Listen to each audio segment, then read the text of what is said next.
Good morning, my name is Carolina Chaguala. I have studied agronomy since 2019. I have lived in the municipality of East Innocent. I was 11 years old. I have enjoyed all the landscapes and the river in their city. I am single at the moment.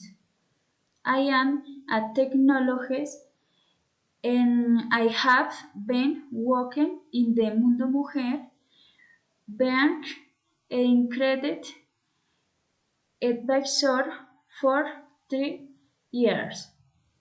I like movies, tea, months, I sing good and bad movies.